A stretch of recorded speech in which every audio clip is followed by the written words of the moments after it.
Yuk. Ya, terima kasih teman-teman. Hari ini selain kita menyambangi Polda Metro, ya, memang ada panggilan secara telepon dari para pelapor, ya. Jadi 3 pelapor dari JPKP dengan kuasa hukumnya, dan kita Pradi Bersatu, dan para pelapor ada Andi Kurniawan juga, tapi kayaknya sudah berada di dalam. Nah, kita nggak tahu nih, ya, apa urgensi pemanggilan ini, ya. Tetapi saya rasa kayaknya sih ada hubungannya dengan pelimpahan berkas, mungkin seperti itu. Atau mungkin ya ada split berkas mungkin karena kedatangan Egy Sujana, ya, baru-baru ini, atau seperti apa. Nah, sebentar kita coba berkomunikasi dengan penyidik. Kita nggak mau menerka-nerka ada apa kok tiba-tiba para pelapor dihubungi by phone oleh penyidik Polda Metro Jaya dan disuruh hadir untuk hari ini, ya, untuk datang ke Polda Metro Jaya. Sehingga walaupun hujan-hujan begini, kita coba nih untuk datang. Kita lihat pemanggilannya ini apakah terkait dengan Egy Sujana dan atau ya pelimpahan berkas yang saya anggap kemarin sudah tahap 1, ya, mungkin ya. Kita menunggu tahap 2-nya. Tentunya ini kesempatan juga bagi kita Pradi Bersatu dan para pelapor untuk tetap bermohon agar tetap dilakukan penahanan deh, karena ini semakin melebar, apalagi lahirnya pelaporan-pelaporan yang Mas Roy CS itu melakukan kepada pelaporan terhadap para relawan, para pendukung Bapak Insinyur Jokowi. Ini melebar sekali nih. Ini nggak boleh dikasih kesempatan lagi nih untuk tidak dilakukan penahanan ini. Ini kami khawatir, ya, ini akan digoreng secara politik. Nah, ini kami khawatir sekali dengan hal itu, sehingga terjadi perang antar polarisasi dan perang antar anak bangsa. Tetapi apapun itu kita hadapi, dan kebetulan saya juga adalah kuasa daripada atau tim hukum dari para pelapor, YouTuber Nusantara dan beberapa relawan Jokowi. Nah, ada tambahan dari beliau adalah mewakili JPKP atau Maret sama-sama. Ya. Silakan Pak Swadi. Jadi terima kasih. Kita juga memang belum tahu seperti tadi sudah disampaikan. Cuma dalam rangka untuk memenuhi semua hal-hal yang bersifat kepentingan hukum, kita tetap hadir, dan juga desakan untuk melakukan penahanan itu memang menjadi agenda kita juga, gitu ya. Karena kenapa? Kan saya pernah membuat tulisan di Tribun, ya, itu saya katakan bahwa salah satu orang tidak ditahan itu kan harus mentaati aturan. Aturannya itu adalah tidak mengulangi perbuatan yang sama di wilayah publik, di wilayah media. Tapi ini kan tetap dilakukan. Sehingga menurut pasal 21 ayat 3, ya, itu kan sebetulnya sudah dilanggar. Karena larangan untuk tidak mengulangi perbuatan itu dilakukan lagi secara terus-menerus dan bahkan masif. Dan sekarang malah melebar, ya. Bukan lagi kepada hal-hal yang substantif, tapi dia mencari alasan-alasan pembenar. Saya tahu ini tujuannya untuk buying time, ya. Dan tentunya kalau kita melihat paradigma seperti ini kan kelihatannya kurang elok, ya, di negara hukum. Makanya untuk menjamin suatu proses kepastian hukum, yang pertama yang kita minta secepatnya perkara ini dilimpahkan. Ya. Terus yang kedua, dilimpahkan ke kejaksaan. Terus yang kedua, lakukan penahanan. Ya. Karena tadi pasal 21 ayat 3 KUHP itu menjelaskan dengan terang dan jelas bahwa tidak boleh melakukan atau mengulangi perbuatan yang sama. Nah, yang bersangkutan melakukan lagi dan terus melakukan lagi. Oleh karena itu, berdasarkan ajas hukum dan juga kita negara hukum, sangat tepat kalau dilakukan penahanan. Terima kasih. Dan saya tambahkan bahwa counter attack yang mereka lakukan dengan pelaporan itu adalah, kami menganggap bahwa itu adalah counter attack, karena biasanya seorang yang dilaporkan, ya, itu akan melaporkan balik untuk sebagian nilai bergening di situ.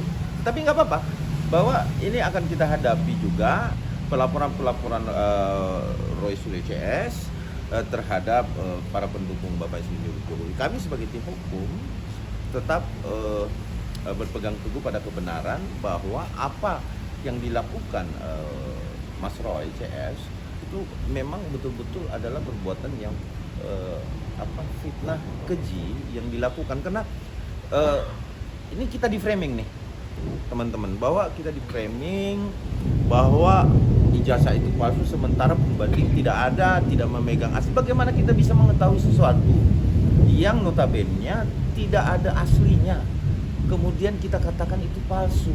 Nah, kalau memang ada palsunya mana, tunjukin. Nah, ini dari potongan-potongan postingan-postingan dari teman-teman yang lain. Dan kalau Mas Roy sendiri itu memang dari Februari kok 2020 dia sudah memposting itu, pasca setelah dijatuhkan hukuman kepada dia terkait stupa ya.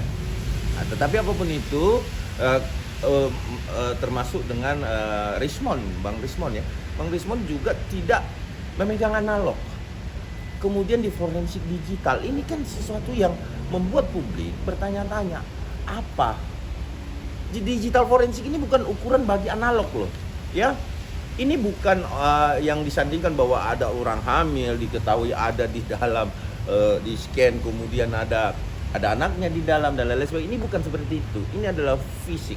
Nah, kalaupun misalkan scanan yang dibandingkan oleh yang dikatakan oleh Bang Rismon adalah bagi mengetahui kehamilan dan lain-lain sebagainya, itu kan juga harus ini kebetulan ada Pak Andi Kurniawan di sini juga adalah pelapor, jadi kita semua tergabung dari pelapor, dipanggil ya.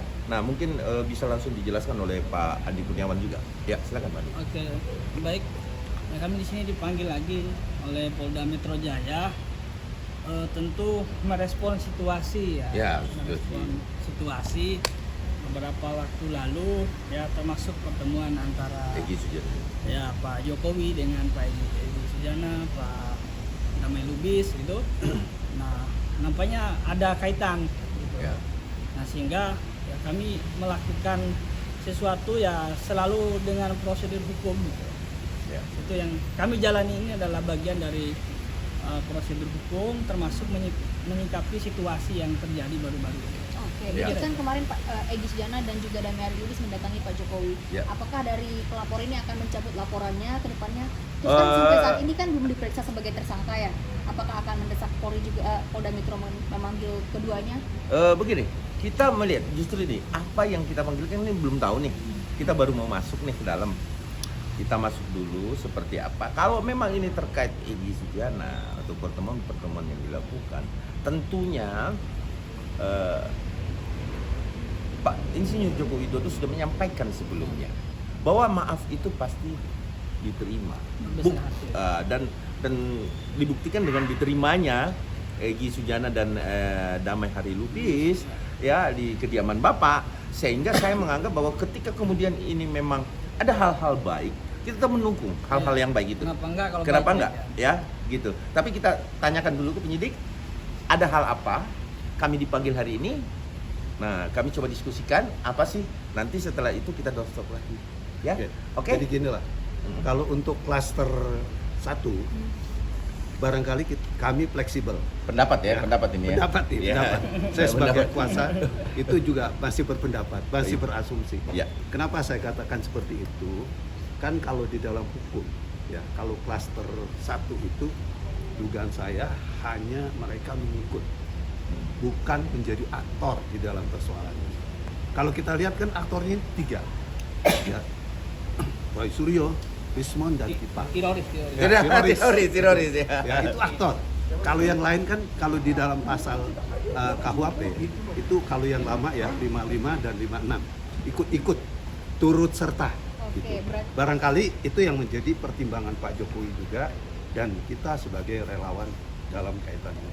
membuka peluang untuk mencabut laporan terhadap klaster pertama lagi. Peluang masih ada. Ada tapi caranya. nanti kita lihat. ya. Mekanismenya ada, Ya, ada. karena kan Ya. gini, ini kan masih wacana ini semua, ya. Pertemuan-pertemuan itu belum diwujudkan.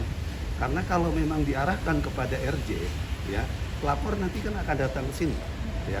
Kami sebagai kuasa-kuasa nih, ya, nanti akan membuat perjanjian, kesepakatan perdamaian. Karena bentuk RJ seperti itu. Nah, kalau kesepakatan perdamaian itu sudah saling mengiyakan, seia sekata, berarti selesai. Klaster 2, klaster 1 terutama 2 orang yang sudah kita lihat ya. Minta maaf. Barangkali ini selesai, perkara tidak berlanjut. Barangkali ini masih barangkali. Khusus untuk Ya. Egy Sujana. Egy Ya, Sujana ini, dan- ini Mbak, ini kan soal kemanusiaan gitu. Ya. Ya, Jadi kan Pak Jokowi juga menunjukkan berbesar hati kan menerima silaturahmi Bang Egy Sujana dan Bang Menlu Lubis. Jadi menurut hemat kami ya kalau ini satu kebaikan kan, ini kan tanda-tanda kebaikan Betul, ini. betul. Ya. Setuju saya. Ada silaturahmi, ada soal kemanusiaan, ada pertemuan antara dua tokoh. Pak Jokowi punya mahakarya besar untuk bangsa ini selama 2 periode gitu. Pak Egy Sujana juga sebagai salah seorang aktor ya dalam banyak perjalanan politik bangsa ini. Saya kira itu pertemuan dua tokoh ini insya Allah membawa kebaikan lah untuk bangsa ini dan itu harapan kita. Jadi ini soal kemanusiaan lah yang Oke. perlu kita- soal trust. soal trust Ya. gitu betul sekali. Oke, kami akan diskusi ke dalam. Oke, siap. Sebentar ketika kami keluar, apa hasilnya kami akan sampaikan lagi kepada teman-teman. Oke, Oke, terima terima kasih kasih, ya. Pak Oke, belum karena kita belum tahu apa yang dipanggilkan ya. Oke, oke, Terima kasih Bang Ade. oke.